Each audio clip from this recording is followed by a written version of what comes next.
Կտրիչ Ներսիսյանի հեռացումից հետո հայաստանյաց առաքելական Սուրբ եկեղեցու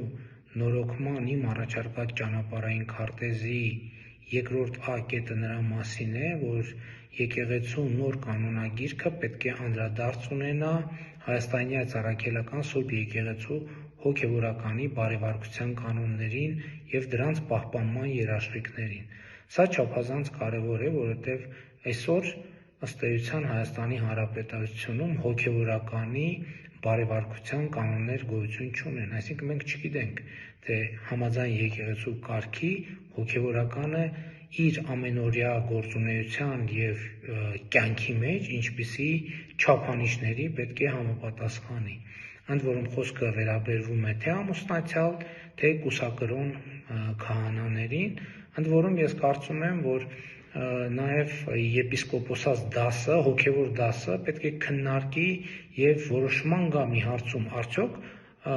պահպանվում է կուսակրոնության ինստիտուտը, թե չի պահպանվում։ Եթե պահպանվում է արդյոք դա բացարձակ պայման է, պարտադիր պայման է եպիսկոպոս լինելու համար, թե կարող են լինել ինչպես կուսակրոն, այնպես էլ ամուսնացյալ եպիսկոպոսներ։ Բացի սրանից, եթե կուսակրոնության ինստիտուտը պահպանվում է, պետք է նաև հստակ պարզաբանվի, իսկ թե ինչ է դա նշանակում, որովհետև հիմա վերջին ամիսներին մենք հասկանում ենք, որ զանազան մեկնաբանություններ անելու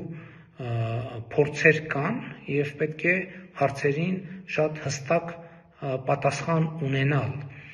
Ամեն դեպքում ես կարծում եմ, որ այս հարցերը հոգևոր դասը պետք է ինքը քննարկի եւ որոշի։ Այստեղ խնդիրն այն է, որ ինչ էլ քննարկի եւ որոշի, այդ կանոնները պետք է հրապարակվեն եւ հանրությանը հասանելի լինեն, եւ երկրորդը պետք է նաեւ մեխանիզմներ լինեն բարեվարկության այդ կանոնները պահպանելու, դրանց հետևելու։ Պետք է հստակ լինի, թե վարքականոնի, բարեվարկության որ կանոնի խախտումն է, որ բերում է հոգևոր ծառայության հետ անհամատեղելիության, որոնք են, որ կարող են ունենալ ավելի մեղմ հետևանքներ, եւ բացի դա հանրությունն էլ պետք է իմանա, թե որևէ հոգևորականի բարեվարկության հետ կապված կոնկրետ խնդիրներ ունենալու դեպքում,